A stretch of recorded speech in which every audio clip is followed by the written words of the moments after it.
सुनिएगा ध्यान से, हम लोग क्या कर रहे हैं भाई, मैनेजमेंट एज अ प्रोफेशन, ये पहला चैप्टर का लास्ट टॉपिक है। सुनिएगा ध्यान से, मैनेजमेंट एज अ प्रोफेशन का मतलब मैनेजमेंट पेशा कैसे है। प्रोफेशन के लिए हम लोग क्लास 11 में समझे थे कि 3 चीज़ का होना जरूरी है। प्रोफेशन माना होता है पेशा, पेशा के लिए 3 चीज़ का होना जरूरी है। एक है स्पेशल नॉलेज होना चाहिए, स्पेशल स्किल होना चाहिए और स्पेशल ट्रेनिंग होना चाहिए। माने नॉलेज, जैसे डॉक्टर के पास क्या नॉलेज है, स्किल है डॉक्टर के पास, हाँ बिल्कुल, और ट्रेनिंग है कि नहीं है, ट्रेनिंग करके आया तभी तो, नहीं तो सुई देने का कहीं भी दे देगा, लेकिन सिस्टम में देता है ना आपको, समझने क्या बोल रहे कि नहीं समझने, दवा आपको सिस्टम में देता है। तो डॉक्टर के पास एक क्या है, स्पेशल नॉलेज भी है, स्पेशल स्किल भी है, स्पेशल ट्रेनिंग भी।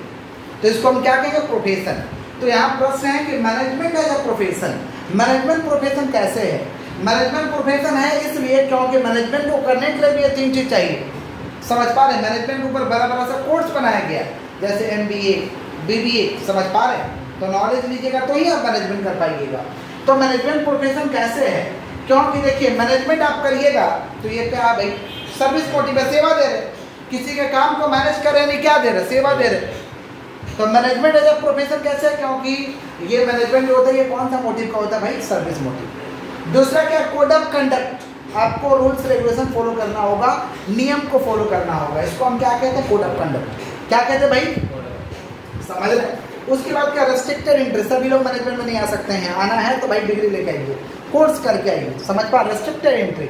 और ऐसा अगर बनना है तो क्या चीज़ बनिए, प्रोफेशनल एसोसिएशन का मेंबर बनिए, प्रोफेशनल एसोसिएशन का मेंबर बनिए। तो मैनेजमेंट में भी ना प्रोफेशन का कुछ लक्षण मिलता है, इसलिए मैनेजमेंट को क्या कहते हैं, प्रोफेशन। क्या कहते हैं, तो मैनेजमेंट प्रोफेशन कैसे है, क्योंकि भाई सर्विस मोटिव होता है, सेवा देने के लिए काम करते हैं, सेवा देना लक्ष्य होता है। कोड ऑफ कंडक्ट एक नियम होता है, उस दायरे में आपको रहना होगा, रूल्स रेगुलेशन होता है, उसके दायरे में रहना होगा। रेस्ट्रिक्टेड इंटरेस्ट, सभी लोग नहीं आ सकते हैं। अगर इस प्रोफेशन में आना तो जाइए MBA का कोर्स करके आइए, समझ, डिग्री लेके आइए। अच्छा मान लीजिए ये बच्चा बोला कि हमको भी डॉक्टर बनने दो, हमको भी बनने की इच्छा है, क्या पढ़ाई किया है, अगर बनने दे देंगे तो काटना चाहिए, नस काट देगा बेटा, या करना चाहिए हाथ का ऑपरेशन कर देगा, पाँव का ऑपरेशन करना चाहिए, ये वाला नस काट देगा, ये वाला नस, क्या अलाउ है, रेस्ट्रिक्टेड एंट्री। बनना है डॉक्टर तो जाइए, डॉक्टर का पढ़ाई करके आइए, प्रॉपर ट्रेनिंग लेके आइए, समझ रहे। तो मैनेजमेंट में सभी लोग नहीं आ सकते हैं, आपको डिग्री लेके आना होगा। अब प्रोफेशनल एसोसिएशन, प्रोफेशनल एसोसिएशन के क्या बन जाएंगे मेंबर। इसी के साथ हम लोग का चैप्टर 1 खत्म होता है। चैप्टर 2 हम लोग चालू करें। चैप्टर 2 क्या भाई, प्रिंसिपल्स ऑफ मैनेजमेंट। बोलो क्या बोले, प्रिंसिपल्स ऑफ मैनेजमेंट को समझने से पहले हम लोग को समझना जरूरी है कि प्रिंसिपल्स क्या होता है। प्रिंसिपल्स का मतलब होता है रूल्स। प्रिंसिपल का मतलब क्या होता है, रूल्स, मतलब यू कैन और यू कांट। रूल क्या कहता है कि ये आप काम कर सकते हैं और ये आप काम नहीं कर सकते हैं, इसको हम क्या कहते हैं, प्रिंसिपल्स कहते हैं। क्या कहते हैं हम लोग, समझ रहे हैं क्या बोले कि नहीं समझ रहे। जैसे मान लीजिए एक सिद्धांत है कि सूरज प्रत्येक दिन कौन सा दिशा से उगेगा, पूरब, और अस्त कहाँ हो जाएगा, पश्चिम। ये क्या प्रिंसिपल है। ये बालक मान लीजिए आए आके बोले कि सूरज तो आज उत्तर दिशा से उगा है, क्या मानने वाला बात है, गलत बात बोल रहे हैं, समझ पा रहे, इसी को हम कहते हैं प्रिंसिपल। क्या कहते हैं, समझ पा रहे हैं क्या बोले कि नहीं समझ पा रहे। तो प्रश्न आता है, who is the fathers of principles of management. Principles of management के पापा कौन है, तो answer is Henry Ford. Answer is Henry Ford. पूछा जाएगा who is the fathers of principles of management, के प्रिंसिपल्स ऑफ मैनेजमेंट के पापा कौन है, तो क्या बताइएगा, हेनरी फोर्ड। कौन, क्या बताइएगा। अगर पूछा जाए who is the fathers of modern management, कि मॉडर्न मैनेजमेंट के पापा कौन है, तो क्या बताइएगा, हेनरी फोर्ड। क्या पूछा जाएगा भाई, who is the fathers of modern management. जोर से बोलो क्या बोले, who is the fathers of modern management. Modern management के पापा पूछा जाएगा तो क्या बताइएगा, हेनरी फोर्ड। क्या बताइएगा। अगर पूछा जाए who is the fathers of scientific principles of management, scientific principles of management के पापा कौन है, तो आंसर क्या बताएंगे, FW टेलर। क्या बताएंगे, who is the fathers of scientific principles of management का पापा पूछा जाएगा तो क्या बताएंगे, FW टेलर। माने साइंटिफिक प्रिंसिपल्स ऑफ मैनेजमेंट का पापा कौन है, FW Taylor. Principles of management का पापा कौन है, हेनरी फोर्ड। समझ पा रहे क्या बोल रहे हैं कि नहीं समझ पा रहे। और मॉडर्न मैनेजमेंट के पापा कौन है भाई, हेनरी फोर्ड। क्लियर है क्या, आगे बढ़े हम लोग। हेनरी फोर्ड ने प्रिंसिपल्स ऑफ मैनेजमेंट को दिया था 14 टोटल प्रिंसिपल दिया। कितना प्रिंसिपल, 14। देखो 5 5 10 और 4 14, 5 5 10 और 4 14। कितना प्रिंसिपल को दिया था भाई, टोटल 14। तो कितना प्रिंसिपल, कौन दिया था, हेनरी फोर्ड। कौन दिया था, प्रिंसिपल ऑफ मैनेजमेंट को कौन दिया था भाई, हेनरी फोर्ड। कौन दिया था, कितना प्रिंसिपल दिया था, 14। कितना प्रिंसिपल, 14। एक एक करके समझते हैं। पहला हम लोग का डिवीजन ऑफ वर्क, बोलो क्या बोले हैं? Division of work. ये प्रिंसिपल कहता है कि अपने ऑर्गेनाइजेशन में काम का विभाजन कर दीजिए। अकेला काम सारा करना पॉसिबल नहीं है। अपने ऑर्गेनाइजेशन में काम का विभाजन कर दीजिए और वर्कर को बांट दीजिए, वर्कर के बीच में बांट दीजिए वर्कर के कैपेबिलिटी और क्वालिफिकेशन के हिसाब से। जिसको जो काम आता है, जिसको जो काम भाता है, उसको वो काम दे दो। समझ रहे हैं क्या बोल रहे कि नहीं समझ रहे? उसके क्वालिफिकेशन के हिसाब से काम को दे दीजिए। इसको हम कहते हैं डिवीजन ऑफ वर्क। बोलो क्या बोले हैं? क्या सारा काम खुद से करना पॉसिबल कि नॉट पॉसिबल? तो क्या करना चाहिए? काम को क्या करना चाहिए? स्मॉल टास्क में क्या करना चाहिए? बांट के और वर्कर में दे देना चाहिए कि आप ये काम कर देना, आप ये काम कर देना, आप ये काम कर देना। समझ पा रहे? मान लीजिए आपके यहाँ फर्नीचर का काम होता है और ये भाई साहब कटाई में एक्सपर्ट है, तो इनको क्या चीज़ का काम देना चाहिए? कटाई का। ये मान लीजिए ज्वाइंट करने में, बनाने में, डिजाइन देने में एक्सपर्ट है, तो इनको क्या चीज़ का काम देना चाहिए? और उल्टा कर दे तो गड़बड़ हो जाएगा। समझ पा रहे? या सोचे हम अकेले कर ले तो नहीं होगा। समझ होगा, देरी लगेगा, बहुत टाइम लगेगा। किसका बात कर? बढ़िया नहीं होगा। किसका बात कर? Division of work. Division of, तो डिवीजन ऑफ वर्क क्या कहता है कि होल वर्क को डिवाइड कर दो स्मॉल टास्क में और वर्कर को क्या करो भाई? दे दो। प्रत्येक वर्कर को काम दे दो, जिसको जो काम आता है उसको क्वालिफिकेशन के हिसाब से। क्लियर है क्या? इसको हम क्या कहते हैं? Division of work. आगे बढ़े हम लोग। नेक्स्ट है ऑथोरिटी एंड रिस्पॉन्सिबिलिटी। पहले ऑथोरिटी का मतलब समझो। ऑथोरिटी का मतलब होता है पावर देना। क्या देना? जैसे पुलिस को पावर दिया गया है कि कुछ भाई गलत अगर देखते हो, रास्ते में जा रहे हो, कुछ तुम्हारे सामने गलत हो, तुरंत अरेस्ट करो उसको। ऑथोरिटी दिया गया। रेस्पॉन्सिबिलिटी का मतलब होता है जिम्मेवारी। क्या बोलिए? जिम्मेवारी। हम ये जिम्मेवारी लेते हैं, काम को पूरा कर देंगे। Responsibility means obligation to complete the job. Obligation to complete the, किसका बात करें? रेस्पॉन्सिबिलिटी। किसका? रेस्पॉन्सिबिलिटी ऐसा चीज है जो सिर्फ लिया जाता है, दिया नहीं जाता है। जैसे मान लीजिए हमें कामयाब होना है, ये किसका जिम्मेवारी है? आपका जिम्मेवारी है। समझ पा रहे क्या बोल रहे हैं? ऐसा नहीं हमें कामयाब होना जिम्मेवारी इसका है, ऐसा हो सकता है क्या? नहीं हो सकता है। समझ पा रहे क्या बोल रहे हैं कि नहीं समझ पा रहे? माना रेस्पॉन्सिबिलिटी ऐसा चीज है जो सिर्फ और सिर्फ लिया जा सकता है, दिया नहीं जा सकता है। समझ पा रहे? अथॉरिटी दिया जा सकता है, माना अथॉरिटी कैन बी डेलीगेटेड।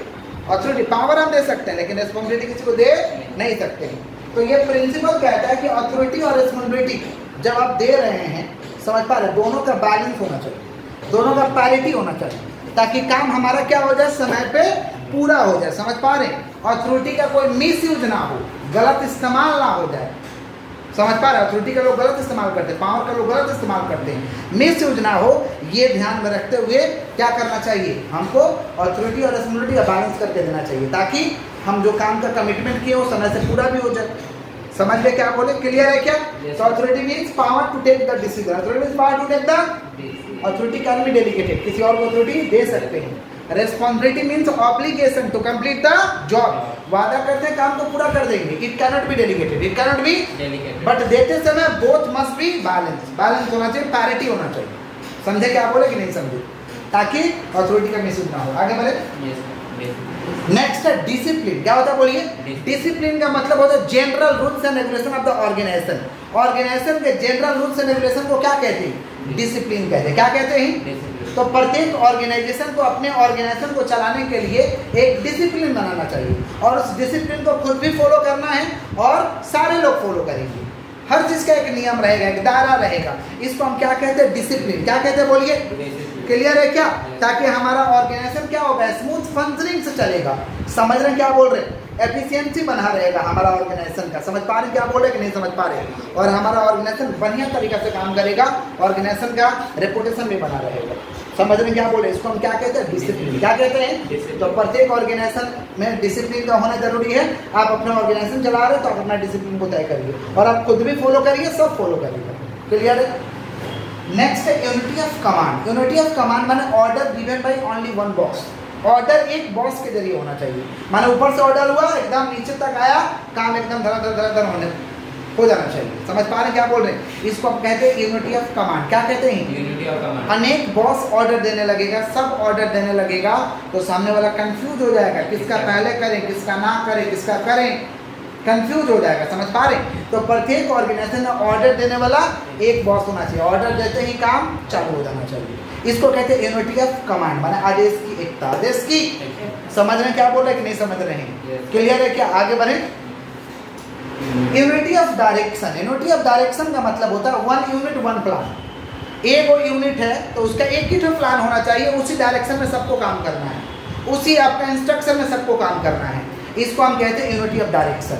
मान लो एक ऑर्गेनाइजेशन है जिसके अंदर 3-4 यूनिट है, किसी में कॉस्मेटिक प्रोडक्ट बनता है, किसी में मान लो टेक्सटाइल का प्रोडक्ट बनता है, समझ पा रहे, किसी में मान लीजिए कोई होटल इंडस्ट्री है, तो अलग अलग पार्ट है, एक कंपनी का अलग अलग पार्ट होता है, तो एक यूनिट का एक तो प्लान होना चाहिए, उसी के डायरेक्शन में सब लोग काम करें। इसको हम कहते हैं unity of direction. Unity of direction समझ पा रहे, या साधारण भाषा में अगर काम करें, साधारण भाषा में अगर बात करें तो भाई एक गति में काम करें, एक इंस्ट्रक्शन में काम करें, समझ रहे हैं क्या बोल रहे हैं, जिससे ऑर्गेनाइजेशन का क्या पूरा हो जाएगा, गोल पूरा हो जाएगा, गोल तक पहुंचाएगा, माने सारे एक्टिविटी ऑर्गेनाइजेशन के उद्देश्य तक पहुंचाएंगे।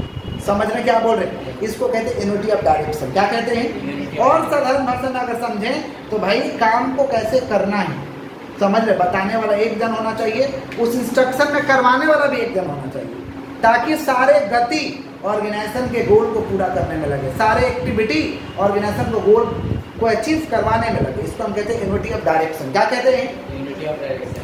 आप अपने कॉमन लाइफ में एग्जाम्पल हो ना कि आप कुछ सीखते हैं और 4 दोस्त मिलकर सिखाने लगेगा तो आप नहीं सीख पाएंगे, गुस्सा हो जाएंगे, लेकिन एक ही जन हार्ड तरीके से सिखाए तो चांसेस है कि आप सीख जाएंगे।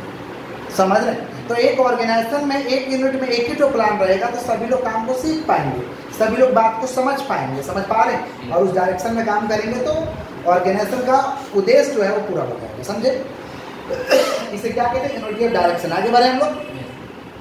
नेक्स्ट है subordination of individual interest to general interest. देखिए ऑर्गेनाइजेशन में आप आए हैं, आपका वर्कर आया है तो इंडिविजुअल इंटरेस्ट पर फोकस ना दे, अपने इंटरेस्ट पर फोकस ना दे, जनरल इंटरेस्ट में मन लगाए, माने ऑर्गेनाइजेशन का ग्रोथ के ऊपर में मन लगाए, अपने बारे में ना सोचे, अपने बारे में अगर सोचेगा तो चोरी करने लगेगा, समझ रहे क्या बोले, खुद का फायदा देखने लगेगा, ये नहीं होना चाहिए। माने इंडिविजुअल इंटरेस्ट का त्याग करिए और जनरल इंटरेस्ट में मन लगाइए। जैसे आप लोग भी स्कूल जाते हैं तो आप लोग के साथ कभी कभी ऐसा हुआ होगा कि टीचर आके पढ़ाता है, बहुत बढ़िया पढ़ाता है, लेकिन आप कुछ नहीं सुने होंगे, लेकिन क्लास में मौजूद थे, लेकिन आपने कुछ नहीं सुना, क्योंकि आप कौन सा इंटरेस्ट में थे, इंडिविजुअल इंटरेस्ट। कौन सा इंटरेस्ट, लेकिन जनरल इंटरेस्ट में रहेगा तो सुनिएगा टीचर क्या पढ़ा रहा नहीं पढ़ा रहा। अभी आपको कौन सा इंटरेस्ट में है भाई, जनरल इंटरेस्ट। कौन सा, जनरल। समझ रहे क्या बोल रहा है, ऐसा आप लोग के साथ स्कूल में गया तो हुआ है कि नहीं हुआ है कि खो गए, टीचर पढ़ाया बेहतरीन पढ़ाया, टीचर का कोई कमी नहीं है, लेकिन आपका बॉडी वहाँ था, लेकिन आप इंडिविजुअल इंटरेस्ट में कहीं खो चुके हैं। तो ऑर्गेनाइजेशन में ऐसा नहीं होना चाहिए। तो लोग ऑर्गेनाइजेशन में आके इंडिविजुअल इंटरेस्ट में कुछ लोग खो जाते हैं और कुछ लोग इंडिविजुअल इंटरेस्ट में लीन हो जाते हैं, मतलब गड़बड़ सफर करने लगते हैं, ये चीज़ नहीं होना चाहिए। समझे, जनरल इंटरेस्ट में लगे, ऑर्गेनाइजेशन बढ़ेगा, आप बढ़ेंगे, ये प्रिंसिपल कहता है। क्लियर है क्या, आगे बढ़ें, बोलिएगा तब बढ़ेंगे आगे, आगे बढ़ें, बोलिए, आगे बढ़ते।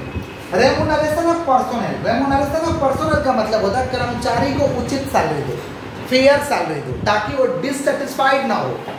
सेटिस्फाइड वर्कर ही मैक्सिमम एफर्ट दे सकता है, बढ़िया काम को कर सकता है, लेकिन वो डिससेटिस्फाइड रहेगा ना तो काम में मैक्सिमम एफर्ट्स नहीं देगा, मैक्सिमम कंट्रीब्यूशन नहीं देगा, तो आप उसको उचित सैलरी दो, समझ पा रहे, जिससे उसका परिवार चल जाए, घर चल जाए, ये आपको ध्यान में रखते हुए आपको सैलरी पे करना है। इसको हम कहते हैं remuneration of personal. Remuneration of हमारे कर्मचारी को उचित सैलरी दो। आगे बढ़े हम लोग। नेक्स्ट है सेंट्रलाइजेशन एंड डिसेंट्रलाइजेशन। सेंट्रलाइजेशन का मतलब होता है कि पावर को कुछ ही हाथ में देना, और डिसेंट्रलाइजेशन माने पावर ज़्यादा लोगों के हाथ में देना। तो ये डिपेंड करता है आपके ऑर्गेनाइजेशन के स्केल के ऊपर, माने साइज के ऊपर, स्केल के ऊपर, वर्कर के कैपेबिलिटी के ऊपर, वर्कर की कैपेबिलिटी के ऊपर, वो सब मत करिए, वर्कर के कैपेबिलिटी के ऊपर ये डिपेंड करता है। समझ पा रहे हैं, किसका बात करें, सेंट्रलाइजेशन एंड डिसेंट्रलाइजेशन। माने छोटा ऑर्गेनाइजेशन है तो सेंट्रलाइजेशन करता है, बड़ा ऑर्गेनाइजेशन है तो डिसेंट्रलाइजेशन करता है। जैसे मान लीजिए बिग बाजार पूरा देश भर में था, अभी तो बंद हो गया, तो क्या किया था, डिसेंट्रलाइजेशन। अब मान लीजिए छोटे, जैसे बाजार कोलकाता, सेंट्रलाइजेशन करेगा, बाजार कोलकाता क्या करेगा भाई, सेंट्रलाइजेशन। सिटी मार्ट क्या करेगा, सेंट्रलाइजेशन। समझ रहे क्या बोल रहे हैं, तो सेंट्रलाइजेशन और डिसेंट्रलाइजेशन डिपेंड करता है आपके ऑर्गेनाइजेशन के साइज के ऊपर, स्केल के ऊपर। समझ पा रहे क्या बोले कि नहीं समझ पा रहे, तो आप उसके हिसाब से करिए। छोटा ऑर्गेनाइजेशन है या टैलेंटेड मैन पावर है जो एकदम दुचाका ऑर्गेनाइजेशन को देख ले रहा, तो सेंट्रलाइजेशन करिए, नहीं कर पा रहा तो क्या करिए, डिसेंट्रलाइजेशन करिए। समझ रहे क्या बोल रहे कि नहीं समझ रहे, आगे बढ़े हम लोग। नेक्स्ट क्या भाई, स्केलर चेन। क्या बोलिए, स्केलर चेन का मतलब होता है सिस्टम ऑफ कम्युनिकेशन या चेन ऑफ कमांड। जो कमांड दिया गया है उस सिस्टम को आप फॉलो करिए। समझ पा रहे क्या बोल रहे हैं, सिस्टम में रहिए। इसको हम कहते हैं स्केलर चेन। जैसे मान लीजिए आपका बॉस ऊपर में है ए, तो ए ऑर्डर देते ही सारा चीज होने लगे। समझ पा रहे क्या बोल रहे हैं, लोग फॉलो करने लगे। समझ पा रहे, सिस्टम को फॉलो करना है। हम मान लीजिए सी को अपना कुछ दुखरा रोना है तो बी के पास कोई बी पहुंचाएगा ए के पास। समझ रहे क्या बोल रहे हैं, इसको हम कहते हैं chain of command, system of communication. System में रहिए, सिस्टम में नहीं रहने से दिक्कत होता है। समझ रहे, मान लीजिए एक तो फैक्ट्री है, फैक्ट्री है, फैक्ट्री मान लीजिए सिंपल तरीके से होता है, ओनर, मैनेजर, सबऑर्डिनेट मान एम्प्लॉय, सबऑर्डिनेट, वर्कर, तीन ही लेवल है इसका। समझ पा रहे हैं, तो कुछ गड़बड़ होगा तो किसको हम क्लास करेंगे भाई, मैनेजर। मैनेजर किसको करेगा, वर्कर को। मान लीजिए मालिक क्या कि फॉलो नहीं कर रहा, कोई मान लीजिए वो वर्कर गलती की उसी का कारण पकड़ ले रहे, तो मालिक का क्या है। और फिर कहने का मतलब कुछ गड़बड़ सड़बड़ होगा तो संभालेगा कौन, टॉप लेवल ही आके उनका संभालेगा कौन, संभालने का चांसेस खत्म हो जाएगा। लेकिन वही मान लीजिए मैनेजर को सिखा दिए, बोलेंगे हम ही मैनेजर को सिखा दिए, भयंकर क्लास कर देगा, फिर कुछ गड़बड़ सड़बड़ होगा तो फिर कर दिए जाए। इसलिए स्केलर चेन को फॉलो करना है। समझ रहे क्या बोले कि नहीं समझ रहे, सभी कर दीजिएगा तो गड़बड़ हो जाएगा, चेन ऑफ कमांड। लेकिन इमरजेंसी है तो आपको स्केलर चेन फॉलो नहीं करना है, गैंग प्लान डायरेक्ट जिससे आपको कम्युनिकेट करना है उससे डायरेक्ट बात करिए। समझ पा रहे क्या बोल रहे हैं। क्या मान लो आग लग गया, आग लगे तो मैनेजर मान लो बाहर गया है, तो उसको क्या इंतजार करोगे, आएगा मैनेजर तब बोलेंगे कि तुम लोग फैक्ट्री से निकलो, ऐसा बोलिएगा, फिर तुरंत निकालिएगा, तुरंत निकालेंगे, नहीं तो वैसे सब जल जाएगा ना, गड़बड़ हो जाएगा। इमरजेंसी है तो गैंग प्लान, मैंने gang plan means direct communication between superior to subordinate, superior to subordinate. Clear है क्या, किसका बात कर रहे हो, स्केलर चेन। किसका बात कर रहे हैं, अब हमारे स्कूल में कुछ स्टाफ लोग डायरेक्ट हमसे आगे बात करते हैं, बोलते हैं इनसे बात करिए, क्या इस विषय में इनसे बात करिए, खत्म कहानी। बोलेंगे तो हम ही, वो उनकी भाषा में हम ही बोलेंगे, ऐसा थोड़ी है, जब उनसे बात करें। किसका बात करें, स्केलर चेन। आगे बढ़े हम लोग।